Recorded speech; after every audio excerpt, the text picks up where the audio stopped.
কোম্পানীৰ লাভ বাঢ়িছে বঢ়া নাই কৰ্মচাৰীৰ দৰমহা 15 বছৰৰ ভিতৰত সৰ্বাধিক মুনাফা দেশৰ কৰ্পোৰেট খণ্ডৰ 4 গুণ বৃদ্ধি কৰ্পোৰেটৰ মুনাফা মুদ্ৰাস্ফীতিৰ তুলনাত ঋণাত্মক ব্যক্তিগত খণ্ডৰ দৰমহা বৃদ্ধিৰ হাৰ কৰ্পোৰেট খণ্ডৰ বৈষম্যই আঘাত কৰিছে দেশৰ অৰ্থনীতিত লাভান্বিত হৈছে দেশৰ কৰ্পোৰেট খণ্ড বিগত 15 বছৰৰ ভিতৰত সৰ্বাধিক লাভৰ মুখ দেখিছে দেশৰ ব্যক্তিগত খণ্ডই কিন্তু কোম্পানীৰ লাভৰ বিপৰীতে উন্নতিৰ মুখ দেখা নাই ব্যক্তিগত খণ্ডৰ কৰ্মচাৰীয়ে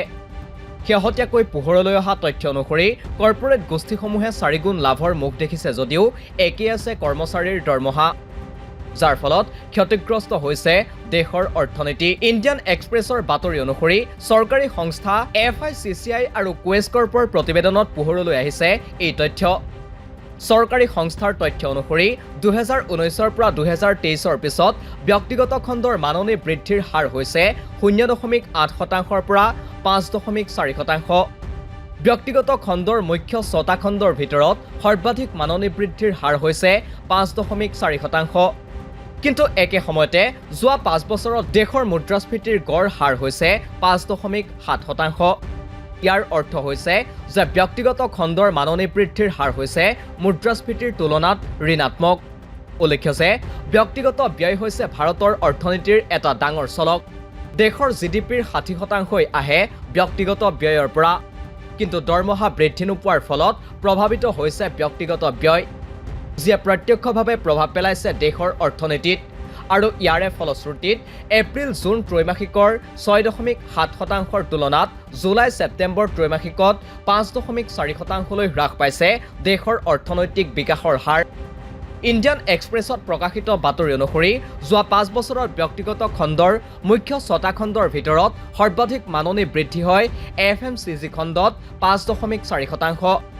তাৰ বিপৰীতে EMPI খণ্ডত মাননি বৃদ্ধিৰ হাৰ সৰ্বনিম্ন 0.8%।